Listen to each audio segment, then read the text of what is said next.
नमोस्तु।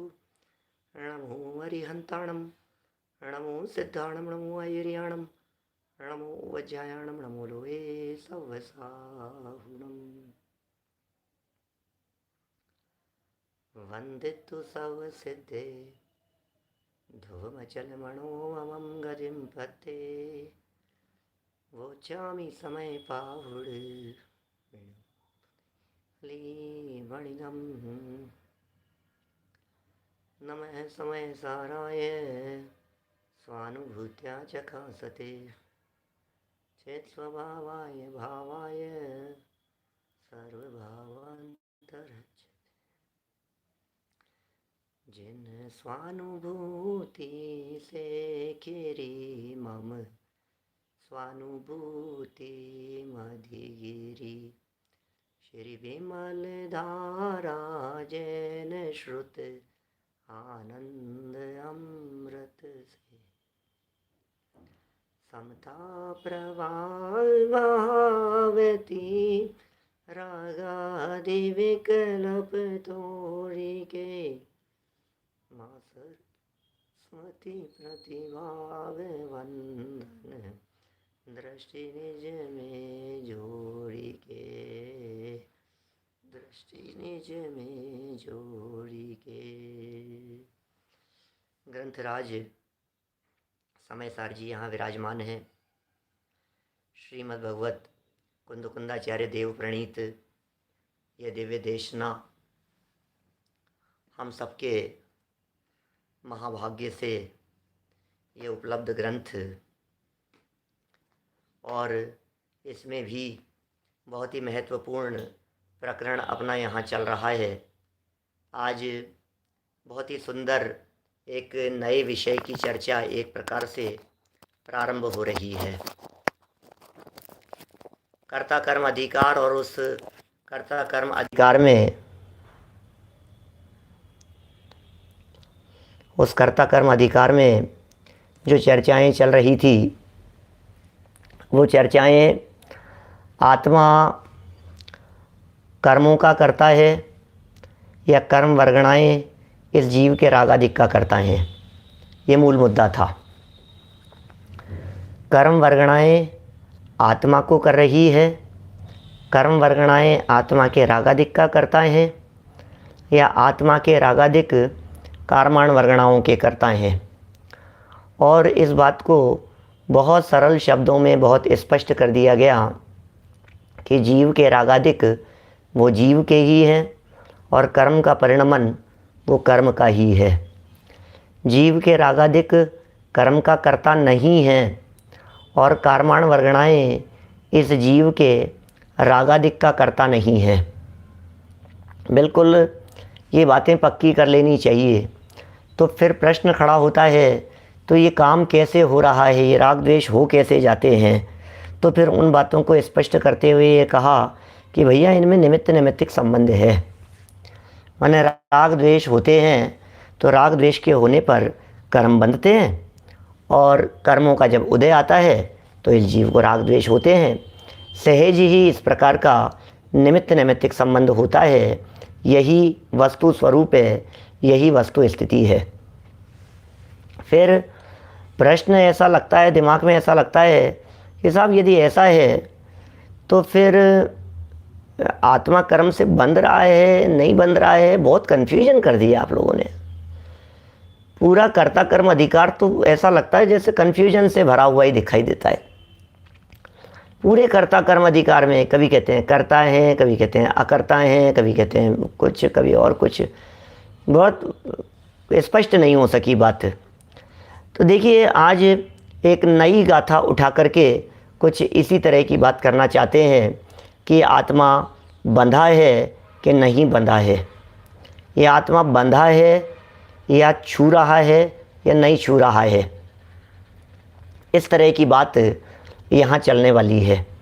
Page number है 216 है, 216 नंबर के पेज पर देखिए, नीचे 1.5 लाइन में, 1.25 लाइन में उत्थानी का दी है, आगे 141 नंबर गाथा की। अब नए विभाग से यह स्पष्ट करते हैं कि आत्मा कर्म बंधनों से बद्ध है या अबद्ध है। भाई साहब, ये नए विभाग की जो चर्चा है ना, ये नए विभाग की चर्चा भी बड़ी मार्मिक है। माने ये जयसेनाचार्य देव तो जगह जगह पर ही नए विभाग की बातें करते हैं। पीछे हमने जो 137 से लेकर के 140 तक की गाथाएं देखी, जिनकी चर्चा हम कल तक कर चुके हैं आपके बीच में, उनमें भी वो बार बार में विविध प्रकार के नए विभाग बतलाते हैं। वो कहते हैं आत्मा रागादिक का करता है, यह बात कहना ये निश्चय नहीं का कथन है। आत्मा ने ही रागादिक को किया, ये निश्चय नहीं की बात है। लेकिन द्रव्य कर्मों का कर्ता भी आत्मा को कहा जा सकता है। आत्मा द्रव्य कर्म का करता है, यह बात अनुपचरित असद्भूत व्यवहार ने से बिल्कुल नाम लेकर के बतलाते हैं जयसेनाचार्य देव तात्पर्यवृत्ति में। आपको जानकर के आश्चर्य होगा, अमृतचंद्राचार्य बतला नहीं रहे हैं। समय सार में सीधा निश्चय और व्यवहार, बस इन दो ही शब्दों का प्रयोग किया है। लेकिन जयसेनाचार्य देव रागादिक का कर्ता अशुद्ध निश्चय ने से कह रहे हैं। और ऐसा ही नहीं कि रागादिक का कर्ता ही कहा हो, वो द्रव्य कर्मों का कर्ता भी कह रहे हैं। और द्रव्य कर्मों का कर्ता आत्मा को, क्या बात कह रहे हो जितेंद्र जी साहब मलकापुर वाले, बोलो आप क्या बात कर रहे हो, समझ में नहीं आ रहा। द्रव्य कर्म, कर्म का कर्ता आत्मा को, हाँ हाँ भाई घबराओ मत, हमारे पास में एक न्याय है, हमारे पास में एक दृष्टि है, एक अलग ऐसा दृष्टिकोण है जिसके आधार पर ये आत्मा शरीर का भी कर्ता हो सकता है, और ये आत्मा राग का भी कर्ता हो सकता है, और द्रव्य कर्म का भी कर्ता हो सकता है। अलग अलग दृष्टिकोण है। डॉक्टर किरण भाई साहब पुणे वाले ये कह रहे हैं ये आत्मा शरीर का करता है, ये अनुपचरित असद्भूत व्यवहार नय से कहा जाता है। ये आत्मा द्रव्य कर्म का करता है, ये भी अनुपचरित असद्भूत व्यवहार नय से कहा जाता है। ये आत्मा राग का करता है, ये अशुद्ध निश्चय नय से कहा जाता है। ये नए विभाग की चर्चाएं ये तात्पर्य वृत्ति में जयसेनाचार्य देव ने की है। और दादा ने तो आगे स्पष्ट करते हुए ये भी कह दिया इन चार गाथाओं के संबंध में, 137 से 140 है ना, इनकी व्याख्याएं करते समय दादा ने तो ये भी कह दिया था कि इन समय सार आदि ग्रंथों का आधार बना करके ही नए चक्र लिखा गया है।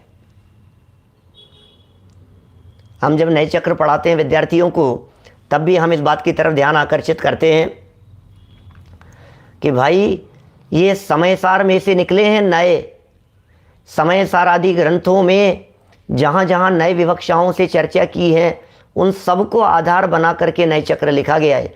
देवसेनाचार्य, माइल धवल स्वामी सब इन बातों का उल्लेख करते हैं इस प्रकार से कि हम ये जो ग्रंथ बना रहे हैं, श्रुत भवन दीपक नए चक्र बनाते हुए उन्होंने बिल्कुल स्पष्ट शब्दों में कहा, समय सार की गाथाओं को आधार बना करके अब हम नयों की व्याख्या करते हैं। तो नए वहीं से निकले हैं। एक और बात विशेष जो दादा के अनुशीलन के अंदर आई, उसकी तरफ भी आप लोगों का ध्यान आकर्षित कर दूं। ये जो चार गाथाओं का ग्रुप अभी हमने पढ़ा है, जिसमें निमित्त नैमित्तिक संबंध की चर्चा की, या आत्मा राग का करता है और पुद्गल कार्माण वर्गणाओं के करता हैं, ये चर्चा जो इसमें हुई है इन चार गाथाओं में, बोले इन चार गाथाओं के क्रम में भी फर्क है। यहाँ जो क्रम आया है वो क्रम अलग है। ध्यान देखो, मैं दादा की बात बतलाता हूँ आपको। जयसेनाचार्य की तात्पर्य वृत्ति में तो यही क्रम है, जिस क्रम से अपन ने 137, 138, 139 और 140 नंबर की गाथाएं पढ़ी है। और आत्मख्याति में जो ये कह रहे हैं, आत्मख्याति की जो भाष्य टीका जयचंद जी छाबड़ा ने लिखी, उसमें भी यही क्रम है क्या। और यही क्रम सहजानंद जी वर्णी ने भी दिया है सप्तदशांगी टीका में। किंतु सोनगढ़ व जयपुर से प्रकाशित समय सार में ऊपर की दो गाथाएं बाद में और नीचे की दो गाथाएं पहले। लो क्या कह रहे हैं ये, अपन पढ़ रहे हैं यहाँ पर ज्ञायक भाव प्रबोधनी टीका। ध्यान देना, अपन यहाँ पढ़ रहे हैं डॉक्टर भारती जी द्वारा लिखी गई ज्ञायक भाव प्रबोधनी टीका।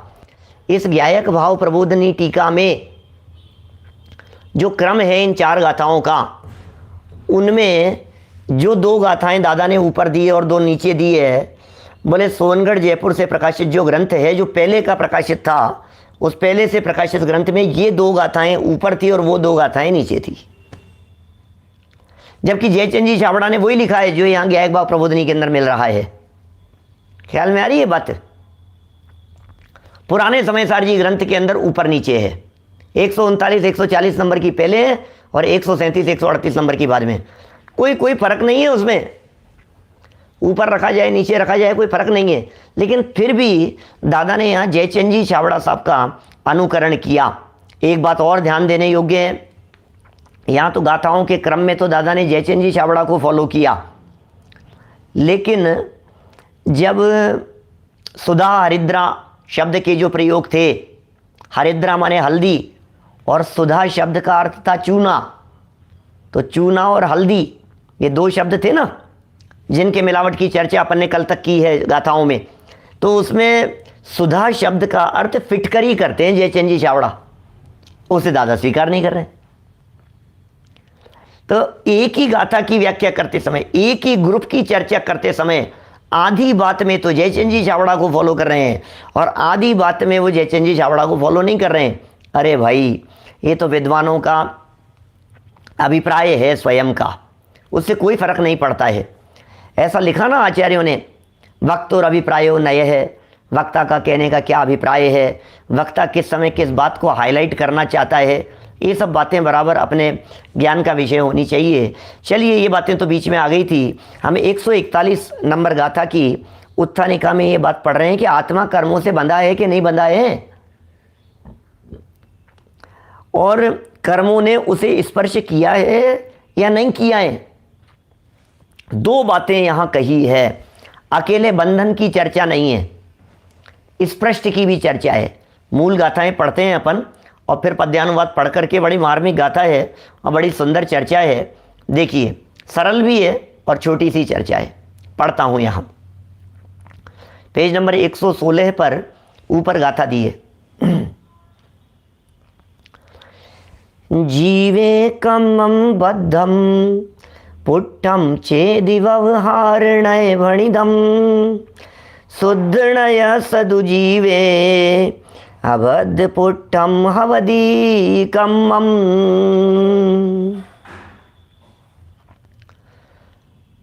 पद्यानुवाद में कहते हैं 117 नंबर पेज पर, कर्म से आबद्ध जिये यह कथन है व्यवहार का, पर कर्म से नाबद्ध जिये यह कथन है परमार्थ का।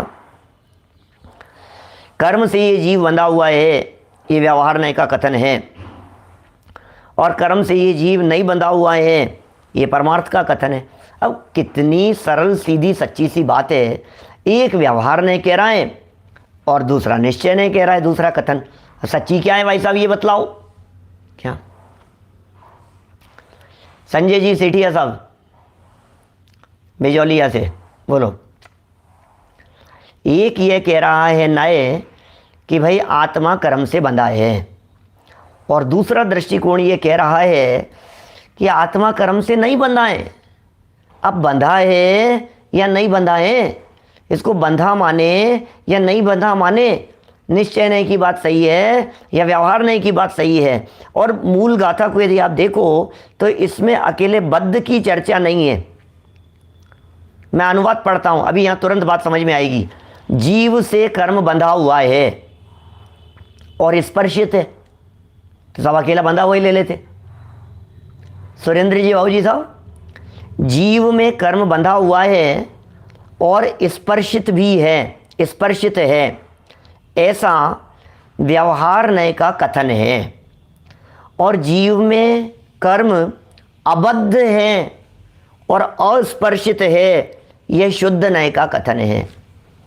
मुझे ये समझ में नहीं आता है प्रतीक भाई, ये जो बातें लिख रहे हैं कुंद कुंदाचार्य देव, हम यदि होते, सिंगई जी सोचना जरा, आचार्य कुंद कुंद की जगह, आचार्य अमृतचंद्र स्वामी की जगह और इन आचार्यों की जगह यदि इसी प्रकरण को, और अभी मैं कहता हूं दिल पर हाथ रख करके सोचना विचार करना, अभी आपको ये कहे कि 141 नंबर गाथा में आपने क्या पढ़ा, तो आप क्या कहोगे? यदि ये कहा जाए कि 141 नंबर गाथा का विषय क्या है, विनयकांत भाई 141 नंबर गाथा का विषय क्या है, तो तुरंत पता है क्या कहेंगे? ये आत्मा कर्म से बंधा है या नहीं बंधा है, बस। लेकिन नहीं, 14वीं गाथा में भी आई थी ऐसी चर्चा। नहीं, ऐसा नहीं है।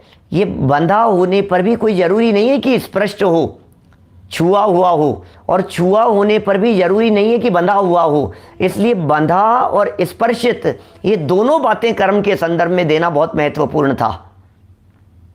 अभी गले नहीं उतरेगी बात, जब तक दृष्टांत से, उदाहरण से नहीं बतलाऊंगा तब तक बात गले नहीं उतरेगी।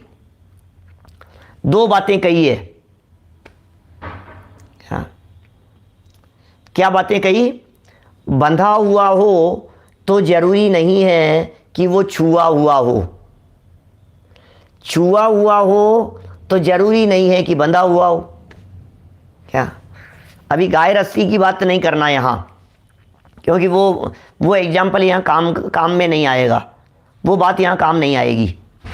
दीपेश जी साहब जयपुर वाले क्या कह रहे हैं? आत्मा और कर्म। अब कर्म और आत्मा में बंधन भी है और स्पर्शितपना भी है, या नहीं बंधा है और छुआ भी नहीं है। अब आप क्या क्या कहना चाहते हैं? दो बातें एक साथ यहां ले रहे हैं। इसके बारे में सोचो गंभीरता से कि आचार्य देव यदि अकेले बंधन की चर्चा करते तो हमारे दिमाग में क्या आता? या हम तो समझदार हैं, स्वाध्यायी हैं, काफ़ी समय से पढ़ रहे हैं, सुन रहे हैं, लेकिन कोई नया व्यक्ति आज के 100 साल बाद में, 500 साल बाद में, या पिछले 1000-1500 सालों के अंदर कोई व्यक्ति ऐसा भी हो सकता था जो बंध की चर्चा को अकेले ये मान लेता कि बंधन में है, छुआ हुआ नहीं है। अकेले यदि स्पष्ट कह देते हैं तो कोई दुनिया में ऐसा भी मूर्ख हो सकता था जो स्पर्शित मान लेता लेकिन ये समझता कि बंधा हुआ नहीं है। लोहाड़िया जी, गले उतारने की कोशिश करूंगा, देखना, उदाहरण देने की कोशिश करता हूं बात को समझाने के लिए। ऐसा है, कोई व्यक्ति को सजा हो गई, कोर्ट केस चला, सजा हो गई, जेल में डाल दिया गया। बतलाओ, वो जेल में डला हुआ है व्यक्ति, वो बंधन में है या नहीं है? कैसा बंधन में तो है, जेल में है ना। जो व्यक्ति जेल में है वो व्यक्ति बंधन में है। अच्छा, जो व्यक्ति जेल में है तो क्या जेल की दीवारों ने या जेल की सलाखों ने उस व्यक्ति को छुआ हुआ है कि नहीं? छुआ हुआ तो नहीं है। तो इसका मतलब ऐसा समझिए कि जो व्यक्ति जेल में है वो बंधा हुआ होने पर भी छुआ हुआ नहीं है। हो गया कि नहीं? जेल की सलाखों में है, लॉकअप में है, बंद है वो, लेकिन छुआ हुआ नहीं है। अब कर्म ऐसे नहीं है कि आत्मा यहां हो और चारों तरफ से कर्म ऐसे कमरे जैसा हो, ऐसा नहीं है। अब दूसरे एग्जाम्पल से बात करो कि साहब स्पर्शित हो तब तो ठीक है ना। क्या स्पर्शित है? बोले स्पर्शित होने से बंधा होना जरूरी नहीं है। आप सब लोग, कोई कुर्सी पर बैठा है, कोई ज़मीन पर बैठा है, कोई चटाई पर बैठा हुआ है, आप स्पर्श किए हुए हैं ना। और भी किसी चीज़ को आप स्पर्श कर सकते हैं। मान लीजिए ये बैग हमने उठाया और इस बैग को हमने यहाँ स्पर्श कर लिया, बराबर, तो आप क्या बंधे हुए हैं? बंध गए हैं। आप कुर्सी पर बैठे हुए हैं तो क्या आप कुर्सी से बंध गए हैं? नहीं। मतलब स्पर्शित होने पर भी बंधा होना जरूरी नहीं है और बंधन में होने पर भी स्पर्शित होना जरूरी नहीं है। क्या बात कह रहे हो भाई साहब आप? बंधा होने पर स्पर्शित होना जरूरी नहीं है और स्पर्शित होने पर बंधा होना जरूरी नहीं है। लेकिन आचार्य कुंद स्वामी ये कहना चाहते थे कि अरे कर्मों से आत्मा का बंधन जेल के बंधन जैसा नहीं है, एक क्षेत्रावकाश संबंध है।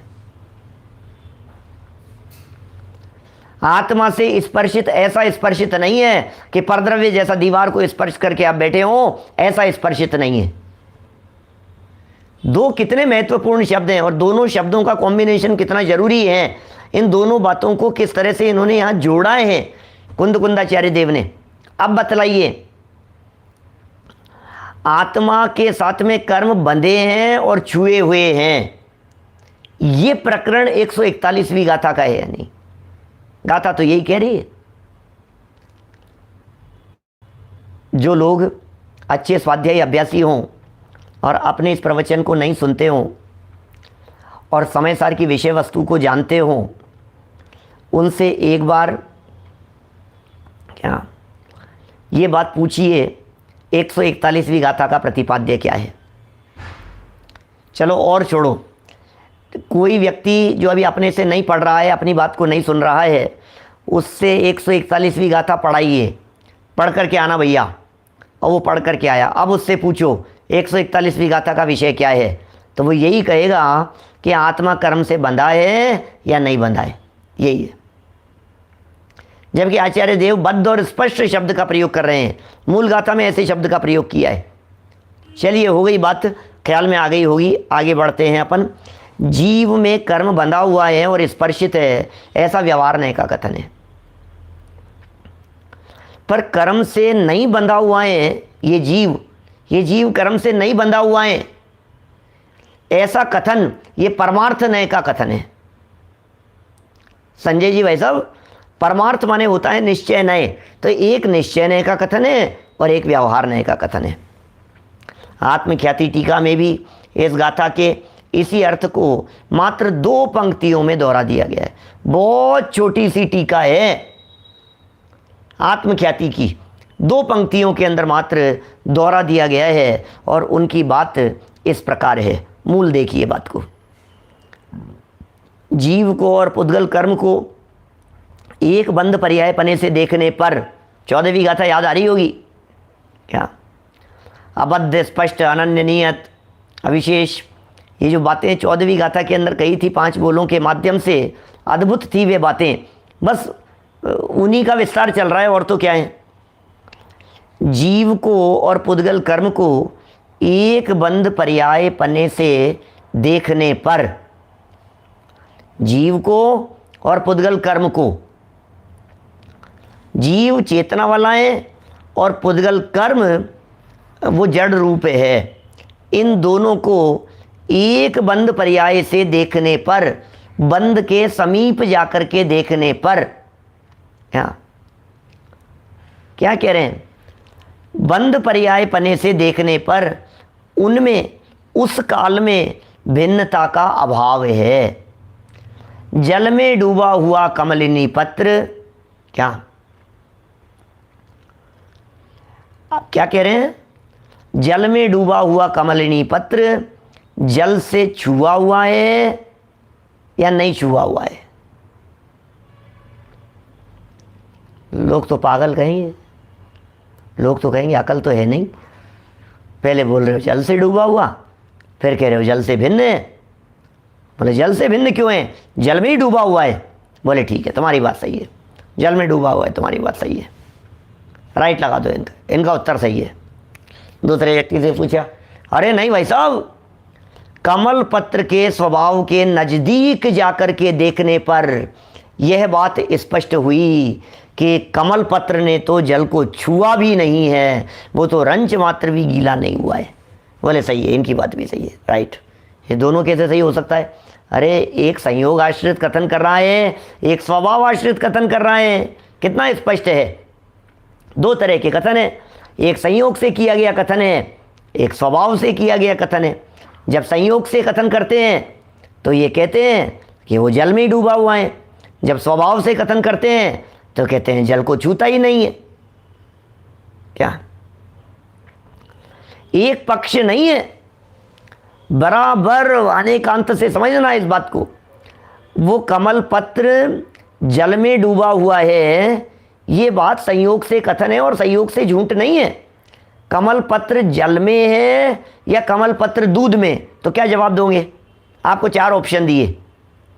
कमल पत्र जल में है, कमल पत्र पानी में है, कमल पत्र अमृत में है, कमल पत्र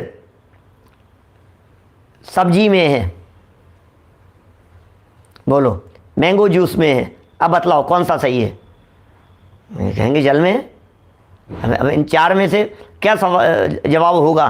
बोले जल में है, यही बात सच्ची है। अरे नहीं नहीं साहब, वो तो होता ही नहीं है, होता ही नहीं है। तो होता ही नहीं है ऐसा सोचोगे तो तुम कभी भी कमल को प्राप्त नहीं कर पाओगे। संयोग का ज्ञान जिनवाणी में कराया है, और संयोग का ज्ञान कराना ये असत्य नहीं है, ये संयोग का ज्ञान कराना ये असत्यार्थ नहीं है, संयोग का ज्ञान कराना ये झूठी बात नहीं है। बस यही बात कह रहे हैं। व्यवहार नहीं का कथन है। पर्याय पन्ने से यदि आप देखोगे तो कर्म और जीव ये दोनों बंधे हुए दिखाई देंगे, क्योंकि उसमें उस काल में भिन्नता का अभाव है। कर्म अलग हो और आत्मा अलग हो, ये भिन्नता नहीं है, साथ ही है। भिन्नता के अभाव को यदि मैं और समझाऊं आपको थोड़ा सा, जिग्नेश भाई, भिन्नता के अभाव को यदि मैं समझाऊं तो भिन्नता के अभाव का मतलब ये है कि जब ये जीव यहाँ से जाता है कहीं, जब ये जीव किसी जगह पर जाता है तो फिर कर्म साथ में जाते हैं या कर्म को छोड़ करके जाता है? बोलो, कर्म को छोड़ करके जा रहा है या कर्म को साथ में लेकर के जा रहा है? बोले दोपन। ये तो सुनो, ये तो अपने लाइफ पार्टनर के लिए भी कहता है कि हम दो नहीं है एक ही हैं। क्या हम दो नहीं है एक ही हैं? हमारा तो 24/7 का साथ है। क्या एक ही हैं हम? तो जब आप अपने लाइफ पार्टनर के बारे में ही, बेटर हाफ के बारे में ही आप इस तरह की बात कहते हैं कि एक ही हैं, तो फिर कर्म तो छूटते ही नहीं हैं। क्या कर्म तो साथ साथ ही चलेंगे? अरे शरीर तो फिर छूट जाएगा मरने पर, कर्म तो मरने पर भी नहीं छूटेंगे। अब इसको साथ माने कि नहीं माने, इसलिए इन्होंने कह दिया यहां भिन्नता का अभाव है। भिन्न हुई, भिन्न संसार दशा में, पर्याय दशा में, बंधन दशा में ये जीव नरक में चला गया, ये जीव त्रियंच में चला गया, ये जीव स्वर्ग में चला गया, ये जीव निगोद में चला गया। अरे कर्म बंधन तो साथ साथ में चल रहा है, इसके विग्रह गति के अंदर भी कर्म बंधन साथ साथ में चल रहा है। इसलिए कर्म बंधन के साथ में इस जीव की भिन्नता का अभाव है। उस काल में, पॉइंट टू बी नोटेड, उस काल में अभाव है। आगे थोड़े समय बाद में देखोगे तो वे कारमाण वर्गणाएं उदय में आकर के खिर गई, नष्ट हो गई, तो फिर अलग हो गया। आप और अलग काल में देखोगे, इस जीव ने मुक्ति की प्राप्ति कर ली तो कर्मों से ये साधी अनंत काल के लिए, सदा सदा के लिए अलग हो गया। तो मुक्ति की प्राप्ति की तब भी अलग हो सकता है, जब कर्मों ने उदय में आ गया तब भी अलग हो सकता है, फल दे करके कर्म खिर गए तब भी अलग हो जाएंगे, निर्जरा हो गई तब भी अलग हो जाएंगे। तो सदाकाल तो नहीं है, लेकिन जिस काल में वो बंद पर्याय पने वो जीव दिखाई दे रहा है, उस काल में आप कर्म को आत्मा से न्यारा न्यारा नहीं कर सकते, उनमें भिन्नता का अभाव है। इसलिए जीव में कर्म बद्ध स्पष्ट है, ऐसा व्यवहार नहीं का पक्ष है। बिल्कुल व्यवहार नहीं ये कहता है, ये पक्ष है कि आत्मा और कर्म ये दोनों बंधे हुए हैं, दोनों का एक क्षेत्र का संबंध है, बिल्कुल अलग अलग नहीं है। क्या कमल जी बढ़ जाते हैं साहब? आत्मा और कर्म ये दोनों एक दूसरे के साथ में एक क्षेत्राव का संबंध रूप है, और व्यवहारने का कथन है, व्यवहारने का पक्ष है, ये पक्ष है व्यवहारने का, ये उसका कथन है व्यवहारने का, झूठा नहीं है वो। अच्छा, दूसरा पक्ष क्या कह रहे हैं? जीव को तथा पुद्गल कर्म को अनेक द्रव्यपने से देखने पर उनमें अत्यंत भिन्नता है। बोले नहीं नहीं, ये अलग अलग द्रव्य हैं, अलग अलग द्रव्यपने से देखने पर आपको उनमें अत्यंत भिन्नता दिखाई देगी। क्या ठीक है ना? आगम्य जैन क्या कह रहे हैं कोटा से? जीव को तथा पुद्गल कर्म को जब हमने देखा तो दोनों में हमें क्या दिखाई दिया कि जीव और कर्म ये दोनों द्रव्य न्यारे न्यारे हैं। आपको दोनों द्रव्य न्यारे न्यारे दिखाई दिए। जब आपको जीव और कर्म, ये दोनों न्यारे न्यारे द्रव्यपने की दृष्टि से देखते हो तो फिर उनमें आपको अत्यंत भिन्नता दिखाई देगी, उनमें अत्यंत भिन्नता है। इसलिए जीव में कर्म अबद्ध स्पष्ट है, यह निश्चय का पक्ष है। जीव में कर्म कैसा है? बोले बंधा भी नहीं है और जीव को कर्मों ने छुआ भी नहीं है। अरे आगे चल करके तो मूल गाथाएं देंगे ऐसे, मोक्ष अधिकार वगैरह में इस तरह की स्पष्ट शब्दों में बात करेंगे। अरे कहाँ बंधा है आत्मा? आत्मा बंधा ही नहीं है, आत्मा बंधता ही नहीं है। और आगे ये जो 141 नंबर गाथा से जो प्रकरण शुरू हो रहा है, ये प्रकरण पक्षातिक्रांत वाला प्रकरण है। ये प्रकरण अलग हटके प्रकरण है। ये प्रकरण पूरे अधिकारों का, मैं तो ऐसा भी कह सकता हूँ कि ये जो प्रकरण है, ये प्रकरण पूरे समय सार का मर्म है। 4 गाथाओं का प्रकरण, 141, 142, 143 और 144। वैसे 141 को अलग भी कर सकते हैं क्योंकि इसमें तो दोनों नयों का पक्ष प्रस्तुत किया है। क्योंकि इसमें तो पक्ष ही प्रस्तुत किया है। आगे जब 142 की तरफ जब हम बढ़ेंगे तब तो ये कह रहे हैं, बोले तू कौन से पक्ष वक्ष की बात कर रहे हैं, पक्ष से पार हो जा। तो फिर 142, 43, 44 के अंदर पक्षातिक्रांत की बात करेंगे। पक्ष और पक्षातिक्रांत की चर्चा इन 4 गाथाओं के अंदर की है और बीच में 20 ऐसे कलश आएंगे जिनमें अनेकांत की अपेक्षा से बात को स्पष्ट करेंगे। पर्याय पने माने अवस्था पने, द्रव्य पने माने स्वभाव से। मैंने इसको नए शब्द दिए अभी, संयोग और स्वभाव। संयोग से देखना और स्वभाव से देखना। संयोग से देखने पर बंधा नजर आता है, स्वभाव से देखने पर अबद्ध नजर आता है। सुदीप जी साहब कोलारस वाले, देखिए क्या कह रहे हैं। पढ़े नीचे, हो गई ये दोनों बातें स्पष्ट। वापस देखो, पद्यानुवाद पढ़ो। कर्म से आबद्ध जिय यह कथन है व्यवहार का, पर कर्म से नाबद्ध जिय यह कथन है परमार्थ का।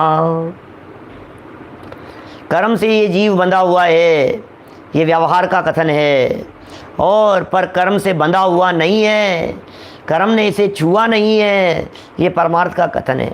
टोडरमल जी साहब ने मोक्ष मार्ग प्रकाशक पेज नंबर 25 की चर्चा होगी, 22, 24 पे चर्चा की इन्होंने। 22-24 के आसपास का ही प्रकरण है पूरा। और वहाँ पंडित जी साहब ने कहा, ये आत्मा कर्म से बंधा है क्या? आत्मा कर्म को छूता ही नहीं है, कर्म आत्मा को छूते ही नहीं है, कर्म ने तुझे छुआ ही नहीं, तो फिर ये कैसे, फिर बंधन कैसे होगा, फिर बंधन कैसे मानेंगे?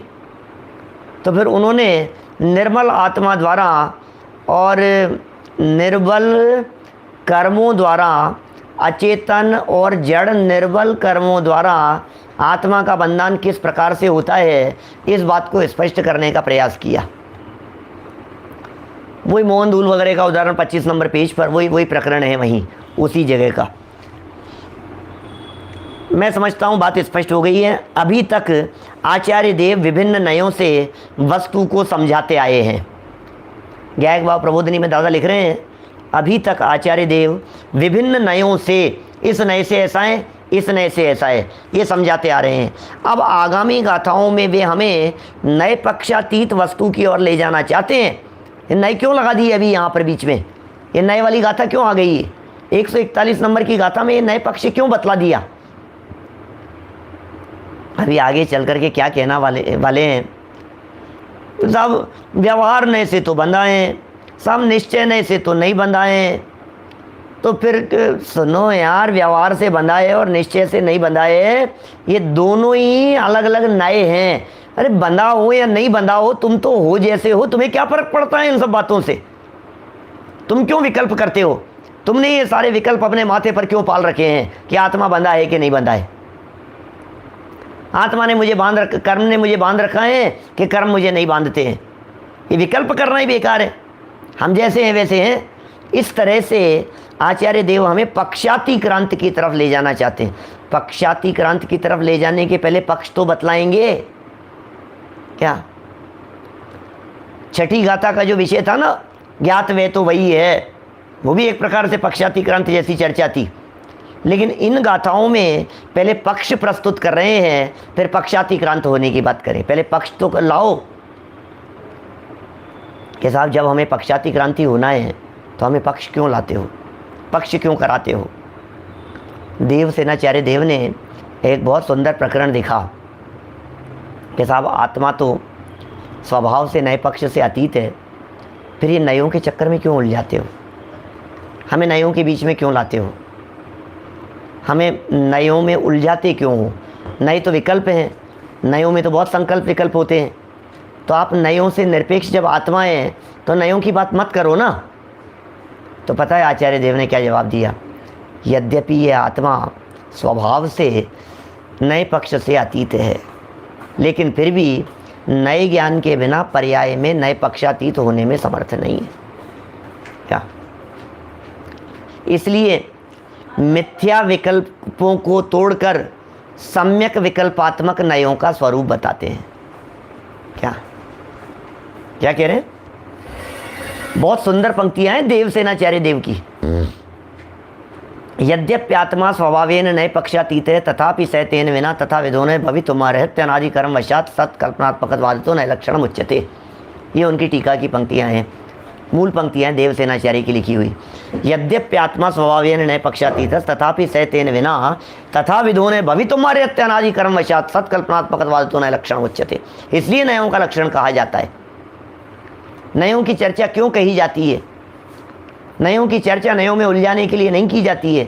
नयों की चर्चा इसलिए की जाती है कि ये जो नई की जो चर्चा है ये उलझन नहीं है, ये जो नई की जो चर्चा है ये बंधन नहीं है, ये नई की जो चर्चा है ये नयातीत होने के लिए है, नई की जो चर्चा है ये निर्विकल्प होने के लिए है, नई की जो चर्चा है ये मिथ्या विकल्पों को तोड़कर सम्यक विकल्पों में लाने के लिए है।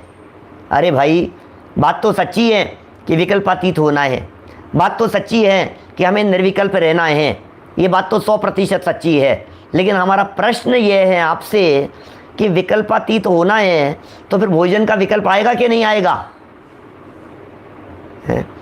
विकल्पातीत होना है तो फिर दुकान जाने का विकल्प आता है या नहीं?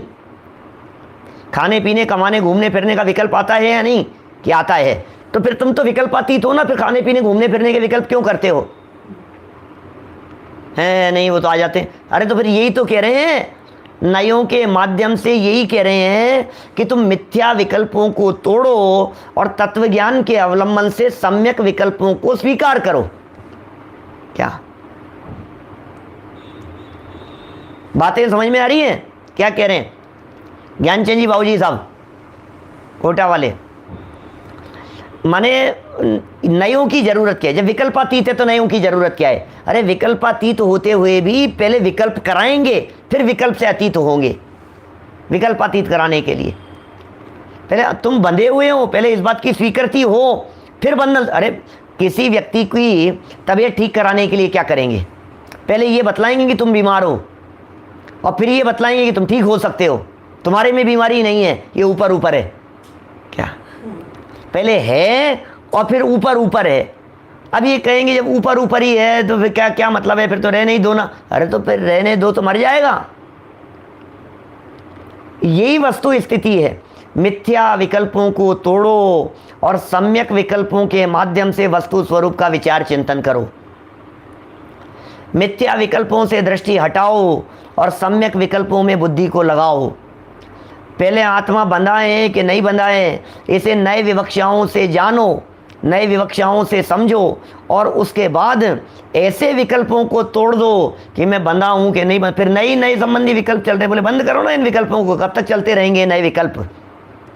ये नए विकल्प नयों में उलझने के लिए नहीं है भाई साहब, ये चर्चाएं उलझन के लिए नहीं है, सुलझने के लिए है। नए की चर्चा समझने के लिए है, उलझाने के लिए नहीं है। क्या बातें कहते हैं।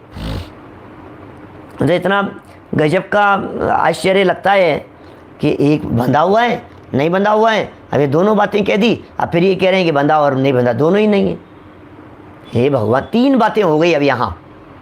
एक बात हो गई बंधा हुआ है, एक बात हो गई नहीं बंधा हुआ है, और एक बात हो गई जो है सो है। क्या, 3 बातें हो गई ना।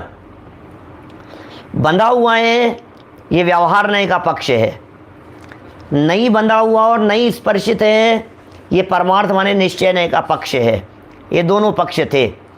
और कह रहे हैं अब तुम्हें करनी है आत्मा की अनुभूति। तो फिर बंधा हुआ माने कि नहीं बंधा हुआ माने, कि सुनो तुम कदाचित नहीं बंधा हुआ भी यदि मानोगे तो नहीं बंधा हुआ मानने पर भी जो विकल्प चल रहा है, नहीं बंधा है, नहीं बंधा है, नहीं बंधा है, ये जो विकल्प चल रहा है, इस विकल्प में अनुभव नहीं होगा। इसलिए अनुभूति के लिए इस विकल्प को भी तोड़ना पड़ेगा।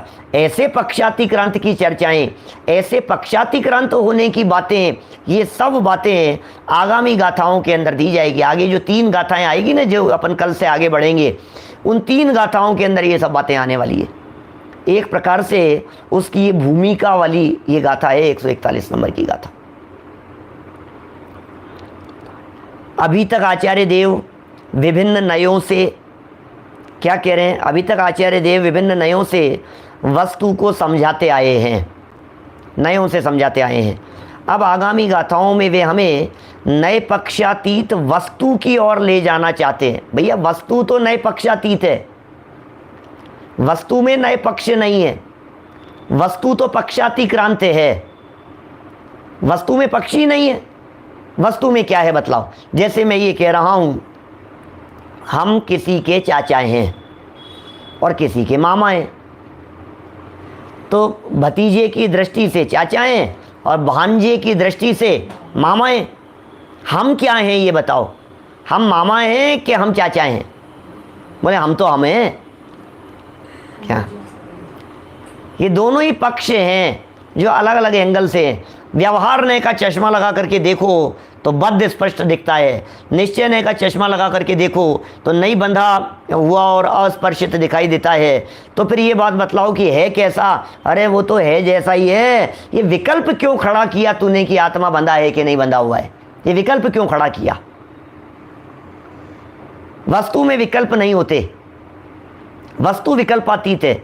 वस्तु में पक्ष नहीं होते, वस्तु पक्षातीत है। वस्तु निर्विकल्पक है, वस्तु में किसी तरह के पक्ष कभी होते ही नहीं है, ऐसा ही स्वरूप है। इसलिए आचार्य देव हमें नए पक्षातीत वस्तु की ओर ले जाना चाहते हैं। कहाँ ले जाना चाहते हैं आचार्य देव? नए पक्षातीत वस्तु की तरफ। यही कारण है कि उक्त गाथा के माध्यम से एक बार संक्षेप में व्यवहार और निश्चय नय की विषय वस्तु को स्पष्ट किया गया है। गाथा में स्पष्ट कर दिया आचार्य देव ने। क्यों स्पष्ट कर दिया? कि हम कहीं आगे ले जाना चाहते हैं, इसलिए पहले तुम्हें एक बार ये समझ लो, फिर कहीं झगड़ा खड़ा नहीं हो। इसलिए हम आपको पहले ही नयों के माध्यम से समझा देते हैं। आचार्य देव बहुत स्पष्ट शब्दों में इस बात को समझा रहे हैं। आचार्य देव बहुत स्पष्ट शब्दों में ये बात कह रहे हैं, भैया नयों के कहते हैं, क्योंकि कहीं शास्त्रों में बंधा हुआ भी मिल जाएगा। फिर तुम कहोगे आप तो पक्षातिक्रांत बतला रहे थे। कहीं आत्मा में नहीं बंधा हुआ है ऐसा भी मिल जाएगा। शास्त्र तो शास्त्र हैं और शास्त्रों में विवक्षाओं से कथन किए गए हैं। समस्त जिनवाणी नयों की भाषा में लिखी गई है, समस्त जिनवाणी नयों की भाषा में लिखी गई है। नत्ति नये ही विहुणम सुत्तम अत्थो व जनवर मद में ही तो नये वादे निहुणा मुनिणों सिद्धंतिया होंती। संपूर्ण द्वादशांग में ही जिनवाणी जो भी लिपिबद्ध है, द्वादशांग तो लिखे ही नहीं गए, लिखे भी नहीं जा सकते हैं द्वादशांग को, लेकिन जितना भी लिपिबद्ध है उसकी भाषा कौन सी है? हाँ, सौरसेनी, प्राकृत, अभ्रंश, कन्नड़ भाषा, प्राकृत, लिपि कन्नड़। आपको मालूम है समयसार ग्रंथ जो मूल में लिखा गया ये प्राकृत भाषा और कन्नड़ में लिखा गया है। अब ये पता ही नहीं होगा बहुत सारे लोगों को। तो ये कन्नड़ लिपि में लिखा गया है ये ग्रंथ। लिपि और भाषा का फर्क समझते हैं आप? क्या लिपि और भाषा का क्या फ़र्क है? जैसे देखिए, आप कुछ भी लिखें, हम कौन हैं, क्या HUMKAUN और HAI, हम कौन हैं, अब ये जो लिखा ना HUM, हम, तो HUM ये हम लिखा आपने, तो ये HUM ये लिपि तो इंग्लिश है क्या, और भाषा हिंदी है। लिपि और भाषा में फर्क ख्याल में आया क्या? आप जब मोबाइल में कभी किन्हीं के मोबाइल में ऐसा होता है ना, जैसे हिंदी टाइप नहीं होता है, तो इंग्लिश के शब्दों को, इंग्लिश के अक्षरों को ही, ABCD अल्फ़ाबेट को ही आप हिंदी में लिखते हैं। TUMKYAKARRAHA रहे, HO, तुम क्या कर रहे हो। सामने वाला उसे क्या पढ़ेगा, इंग्लिश पढ़ेगा या हिंदी पढ़ेगा? कैसा पढ़ेगा उसको? इंग्लिश में पढ़ेगा कि हिंदी में पढ़ेगा? हिंदी है, वो हिंदी है लेकिन इंग्लिश लिपि है। ऐसे प्रयोग आप सब करते हैं। इसी तरह से अभी हिंदी को भी, हिंदी भाषा को भी इंग्लिश लिपि में, सब अमेरिका में तो चलता ही इसी तरह का है। जिन बच्चों को हिंदी पढ़ने में नहीं आती है ना, जिन बच्चों को हिंदी पढ़ने नहीं आती है, उन लोगों के लिए बाकायदा इंग्लिश लिपि में हिंदी की पूजाएं टाइप करके रखते हैं। तो हम हिंदी की पूजाएं बोल रहे हैं ना, वो इंग्लिश लिपि को देख करके वो वैसे ही बोलता है हमारी तरह ही। क्या यह अर्घ समर्पण करके, यही बोल रहा है वो अंग्रेज, वो फॉरेनर यही बोल रहा है क्या? जिसको हिंदी नहीं आती वो यही बोल रहा है, हिंदी पढ़नी नहीं आती वो यही बोल रहा है क्या? सोनिया गांधी भी ऐसी भाषण देती है। चलो देखो क्या कह रहे हैं। अब समय सार के बारे में बता रहा था मैं तो आपको। समय सार प्राकृत भाषा में लिखा गया ग्रंथ है, लेकिन कन्नड़ लिपि में लिखा गया है। प्राकृत भाषा तो देवनागरी है, मराठी भी देवनागरी है, हिंदी भी देवनागरी है। क्या देवनागरी के जो अक्षर होते हैं ना, वो जिस तरह से बनते हैं, मराठी भाषा के अक्षर उसी तरह से बनते हैं, क ख ग घ, ये सब ये देवनागरी लिपि कहलाती है। लेकिन कन्नड़ अलग है, कन्नड़ भाषा। अब वो कन्नड़ भाषा में से गोले गोले गोले गोले दिखाई देंगे। आप प्राकृत भाषा पढ़ना जानते हो, लेकिन कन्नड़ लिपि को यदि पढ़ने का प्रयास करेंगे तो आप नहीं पढ़ पाएंगे। क्या गुजराती भी बहुत हद तक उसी तरह की है। देखिए कन्नड़ नहीं है, लेकिन तमिल नहीं है, लेकिन माने संस्कृत भी वही देवनागरी भाषा है। चलिए खैर, बात हो गई। यही कारण है कि उक्त गाथा के माध्यम से एक बार संक्षेप में व्यवहार और निश्चय की विषय वस्तु को स्पष्ट किया गया है।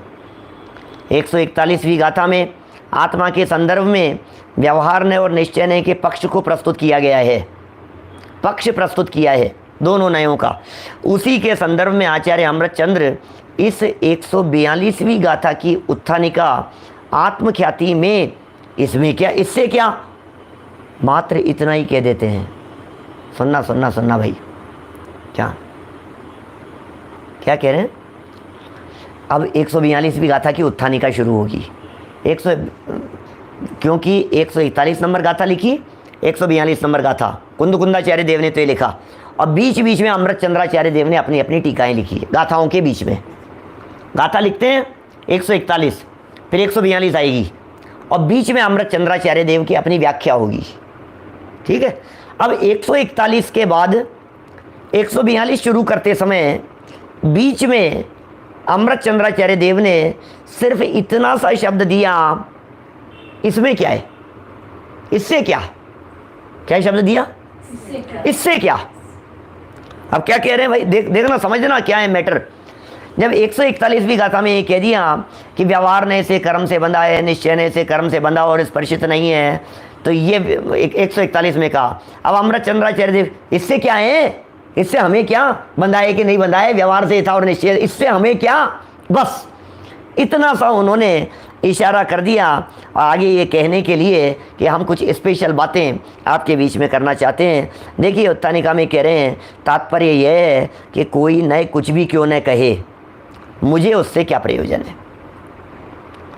कोई नए कुछ भी कहे, व्यवहार ने कुछ भी कहे, निश्चय ने कुछ भी कहे, कोई नए कुछ भी क्यों न कहे, मुझे उससे क्या प्रयोजन है, क्योंकि मैं तो नए पक्ष से पार हूँ, मैं तो नए विकल्पों से विकल्पातीत हूँ, और आत्मानुभूति भी नए पक्षातीत अवस्था का नाम है। इसलिए ये आत्मा बंधा था कि नहीं बंधा था, इससे मुझे क्या, मैं तो इससे भिन्न हूँ, नए पक्षातीत हूँ, मैं तो विकल्पातीत हूँ, मैं तो नयातीत हूँ।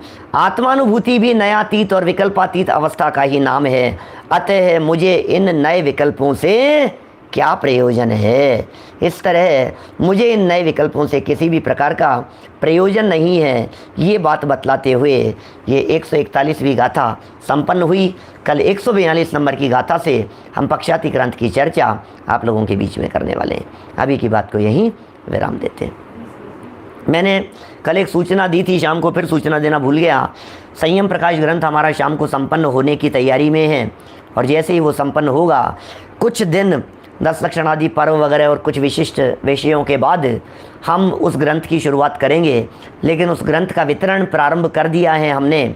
आपको जिनको भी वो रत्नकरण श्रावकाचार्य ग्रंथ सदा सुखदास जी की टीका वाला अजमेर से प्रकाशित चाहिए हो, वे 99900747 इस नंबर पर सिर्फ व्हाट्सअप करें, कॉल नहीं करें। ये नंबर कॉलिंग के लिए नहीं है। ये जिनका भी नंबर है, मतलब आप उस नंबर पर अपना नाम, address, pin code number, phone number ये सब मैसेज कर देवें और कितनी प्रतियां चाहिए, तो कुरियर के माध्यम से आपके पास में वो प्रतियां पहुंचा दी जाएगी, पहुंच जाएगी। फिर महीने 15 दिन में जब भी अपन शुरू करेंगे, महीना भर तो लगभग लगेगा ही, ऐसा मान ही लीजिए आप, महीना 1.5 महीना लग सकता है अभी शुरू करने में। लेकिन इतने समय में धीरे धीरे घर घर में वो ग्रंथ पहुंच जाए तो सब फिर व्यवस्थित व्यवस्था हो जाएगी। तो इतनी जानकारी आप अपने साथियों को भी बतला सकते हैं। और वापस नंबर बोलता हूँ, याद भी हो गया होगा सब लोगों को, 9990007475। चलिए जनवाणी। निज निधि निज में बताई यह अनंत उपकार है, उसके लिए जिन वाणी माँ को वंदना शतबार, वंदना शतबार। नमो हरिहंताणम, नमो सिद्धाणम, नमो हरिहरणम, नमो